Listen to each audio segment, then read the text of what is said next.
Olá, pessoal. Eu sou o professor Rafael Bueno, do Instituto Federal Farroupilha, e hoje nós vamos falar sobre análise textual discursiva e temos o prazer de receber a professora Lorita, que é doutora em Educação em Ciência e Matemática, foi minha colega no doutorado na PUC, em Porto Alegre.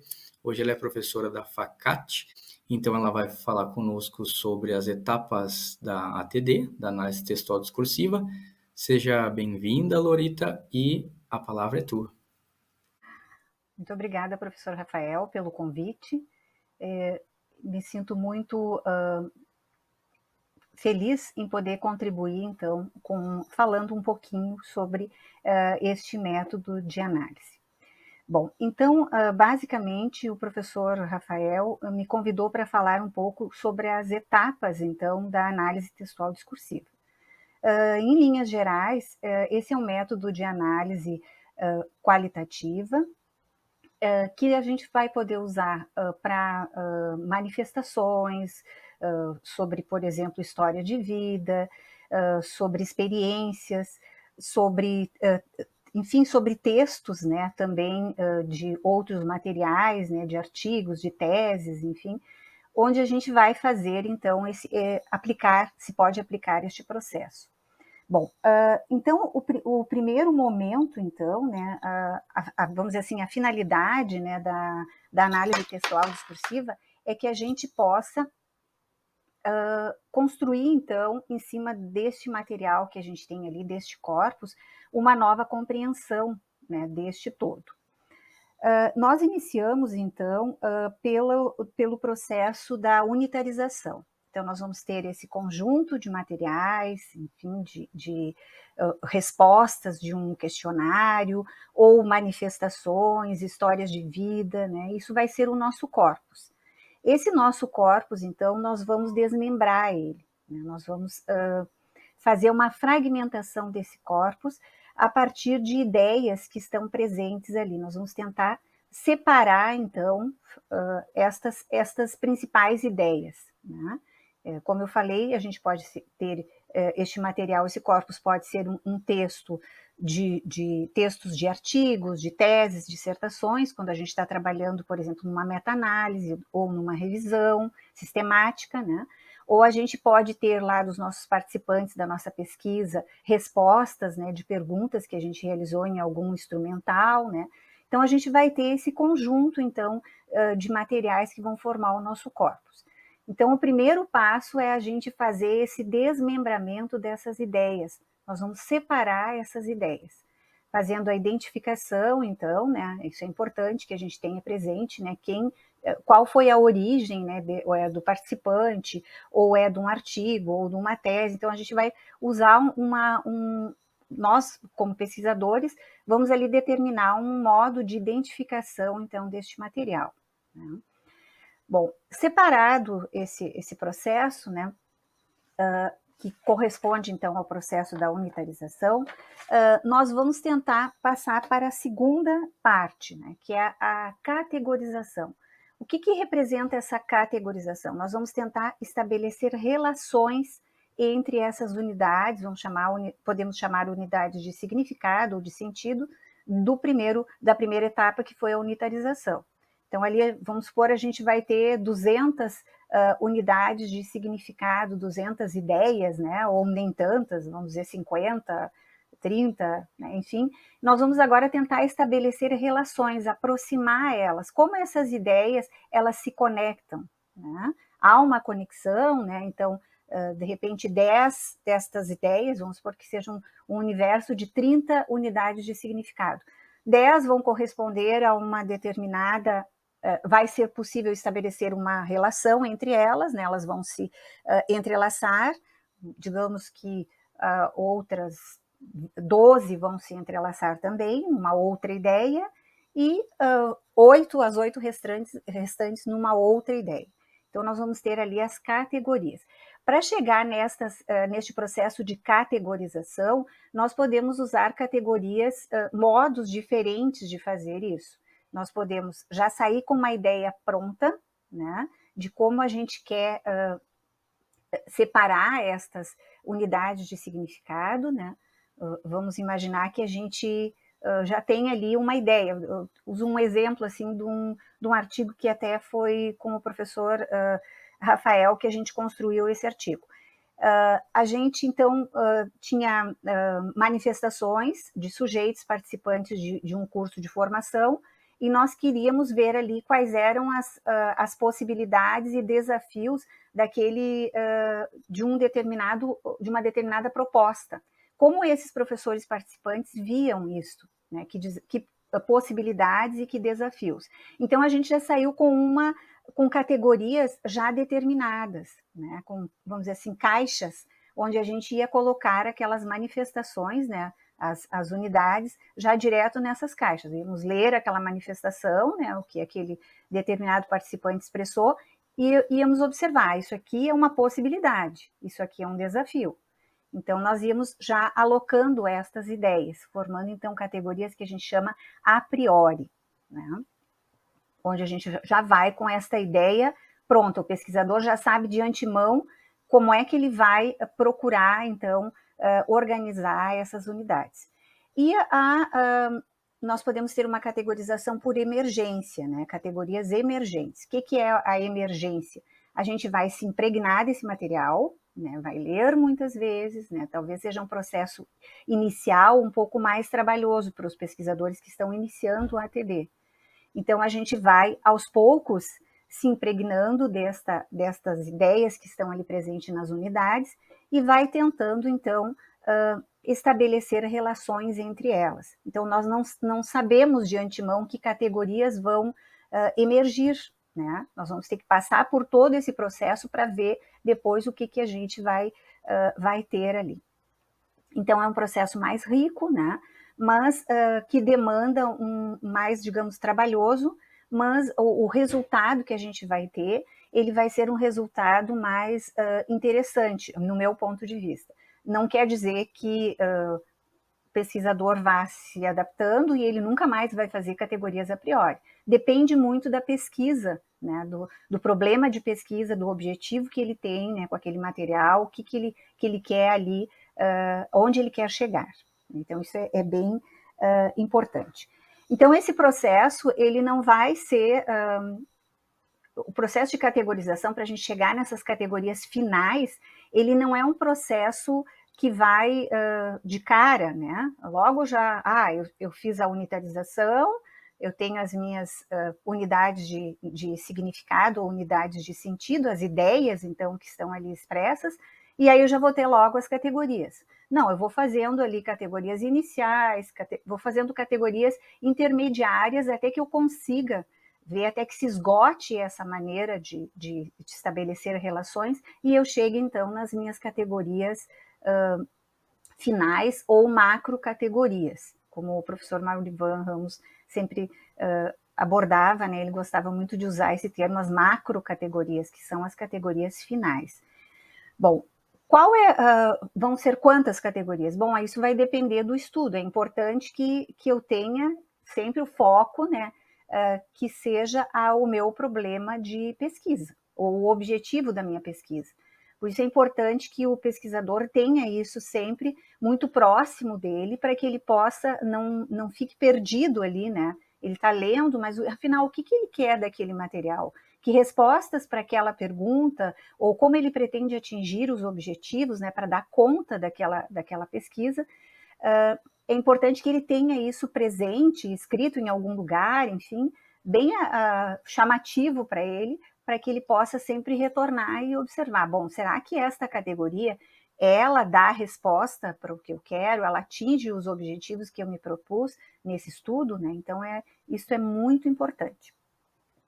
Essas categorias, elas vão ser o primeiro passo, né, já vão se organizando, para que a gente possa, então, fazer um novo entendimento desse conjunto de dados, né, que a gente possa construir os metatextos, né. Então, o que é um metatexto? É o momento, então, que eu vou trabalhar com a questão da descrição, a interpretação e a argumentação. Esses são os 3 pontos que eu compreendo como importantes na análise textual discursiva, que o pesquisador ele se coloque nesta posição de fazer uma descrição, do que aquele material que ele tem ali representa, que ele consiga fazer uma descrição fiel do que foi apresentado, dessas informações, que ele consiga interpretar isso, né? Por isso a ATD ela tem muito dessa questão autoral, né? Eu tenho que fazer a interpretação à luz do que das minhas teorias, enfim, do meu conhecimento, né, já elaborado, né? Como é que eu vejo isso, como é que eu interpreto isso, e também que eu consiga argumentar a partir de interlocutores teóricos. Então, eu tenho que trazer também a teoria já construída para fundamentar aquilo que eu estou tentando, né, dar conta ali no processo da ATD, da análise, né? Então, essa é a parte, digamos, mais trabalhosa, né, que o pesquisador ele vai ter que voltar, então, para esse quadro que ele organizou, né, e ele vai tentar, então, juntar esses 3 focos que eu coloquei.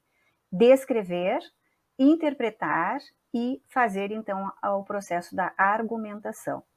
Muitos, e até a gente estava conversando com o professor Rafael, inicialmente a gente observa, então, essas unidades, e às vezes a gente fica muito interpretando e descrevendo e interpretando. Não, nós temos que trazer interlocutores teóricos, né, para sustentar, então, esses argumentos que a gente quer dar conta, né?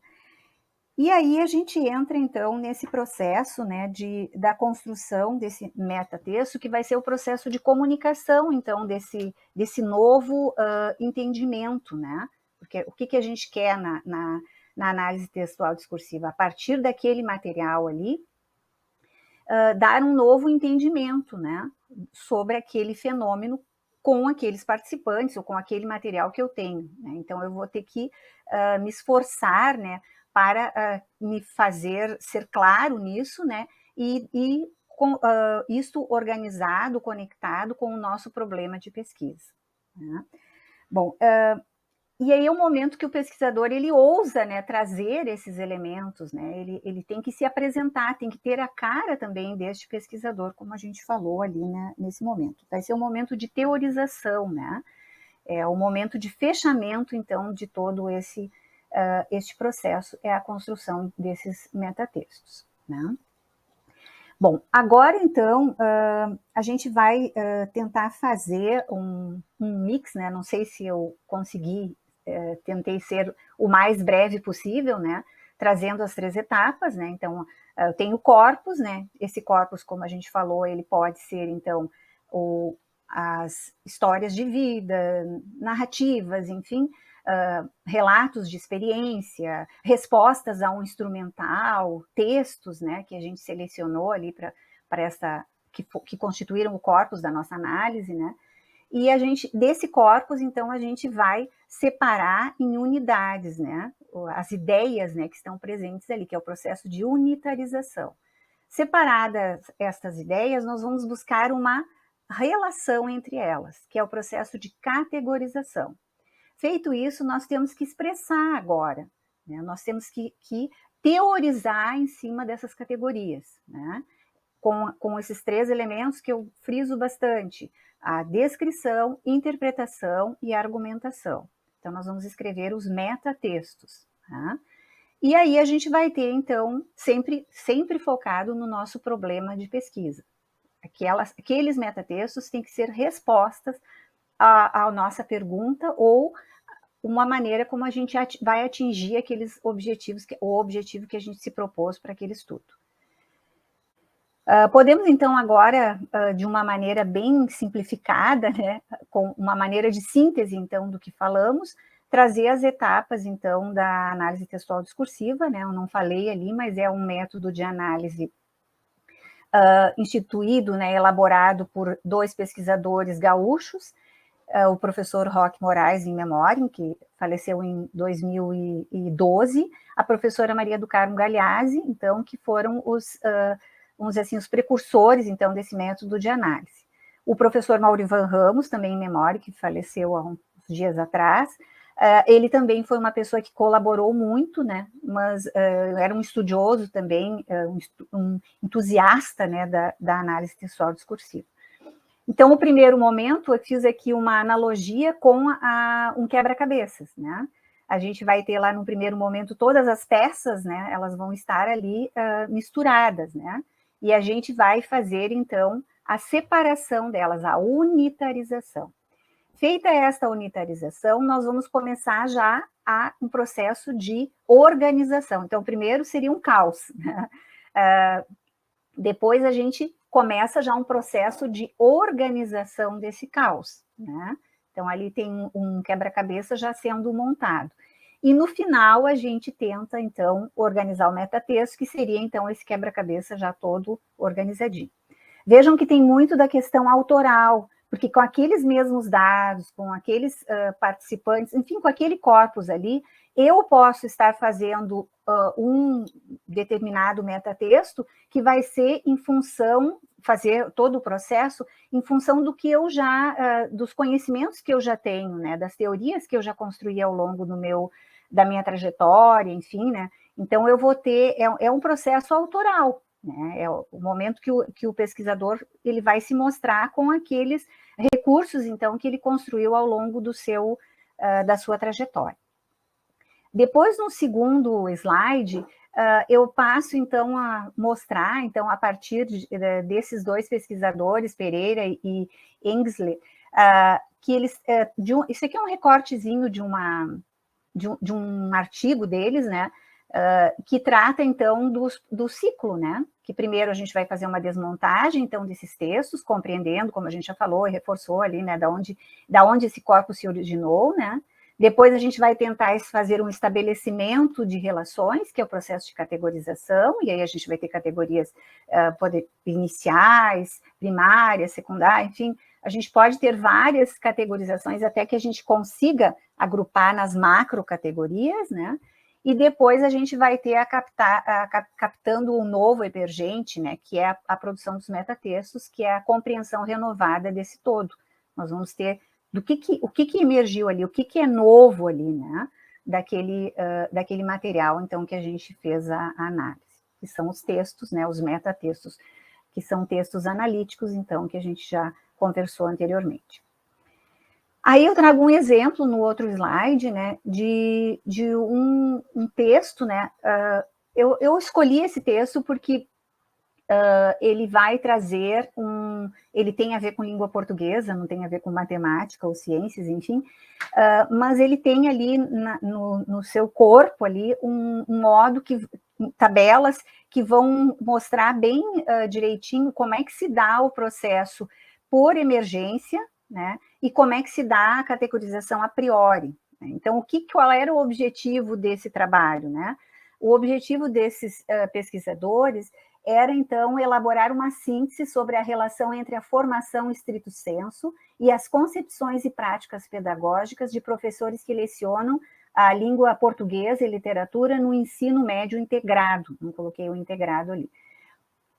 Então, o que esses pesquisadores foram tratando, o processo de ATD, eles para esse artigo, se vocês têm as referências, eles podem buscar, eles trabalharam, então, mais com narrativas, né, história de vida de um professor, esse artigo é de apenas um professor, e eles foram construindo, então, essas categorias. Daí eles mostram ali como é que se deu esse processo usando categorias a priori e usando categorias por emergência. Então, pode colocar, professora, o próximo, né? Só para a gente ter uma ideia. E aí, reforçando que, por exemplo, a análise textual discursiva ela vai servir para qualquer campo do conhecimento, não necessariamente só para ciências ou história, geografia, né? Então, vai servir para qualquer tipo de pesquisa de cunho qualitativo que a gente tiver. E também é uma maneira, né, da gente reforçar, utilizando um método que foi, então, elaborado, proposto por brasileiros, por 2 brasileiros, né? Então, eu vejo essa importância, né? E além de ser muito, vamos dizer assim, didáticos os processos, é muito bem estruturada essa organização desse método, né? Então, aqui a gente tem um movimento prospectivo. O que é esse movimento prospectivo? É um movimento que a gente vai ter categorias emergentes. Esses autores, então, eles usaram ou para dizer categorias emergentes, eles usaram um movimento prospectivo. Né? Então, como é que se deu esse movimento? Então, eles pegaram os relatos, então, desse professor, né? E foram separando, né? Numa segunda coluna, eles fizeram o quê? Eles reescreveram como os pesquisadores compreenderam aquelas manifestações, então, daquele participante, né? Então, reescreveram. Então, ali a gente tem as reescritas. Alguns pesquisadores usam palavras-chave, mas a gente vai lendo, vai se impregnando, e como a gente compreendeu, como nós, enquanto pesquisadores ali naquele momento, lendo aquilo ali, como a gente compreendeu aquela manifestação. Depois a gente vai gerando, então, subcategorias, que são as categorias, vamos dizer assim, intermediárias, né? Então, ali tem no caso desse artigo, então, usou subcategorias. Né? Ele não foi usando categoria primária, secundária, ele usou subcategoria. Como é que aquilo ali se insere, né? Então se insere passos que revelam a autonomia intelectual, a produção autoral de material didático. Uma outra subcategoria foi a ligação entre os objetos de estudo e a prática de sala de aula. E a terceira ali, né, a subcategoria, ela também repetia a primeira. Então, agora, o que é feito? Já no processo das subcategorias, eu já vou estabelecendo relações. Isso é semelhante àquilo. Né? Então, eu vou tentando linkar, conectar esses fios aí, né? Que estavam ali soltos, e agora eu vou tentando estabelecer relações e vou juntando, então, né? Agrupando ali essas subcategorias. Depois, mais impregnação, enfim, e eu vou chegar, então, às categorias finais. Né? No caso aqui, eu só trouxe duas finais, né, que é a percepção dos professores sobre a prática, e a outra, então, a relação dos pós-graduandos com as concepções e práticas narradas pelos professores, então, de língua portuguesa e literatura. Então, vejam que duas ali já fechou, né, dentro da mesma, duas unidades de significado já fecharam dentro de uma subcategoria, de uma mesma subcategoria e, consequentemente, de uma macrocategoria, que são as grandes categorias. E ali eu já vou poder, então, o título da minha, vamos dizer, da categoria 1, percepção dos professores sobre suas práticas. Tá? Então, eu vou analisar todas as subcategorias que eu considerei como estando dentro desta categoria e vou começar a dissertar sobre elas, considerando o quê? Considerando a descrição, a interpretação e a argumentação.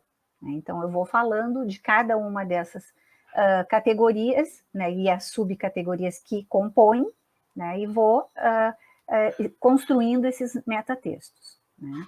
Essa, então, é uma maneira por emergência, que eu falei para vocês. Aqui diz tabela 2, porque no texto, se vocês forem pesquisar, vocês vão observar que primeiro eles tratam as categorias, o movimento por a priori, e depois eles vão tratar, então, das categorias emergentes. Tá?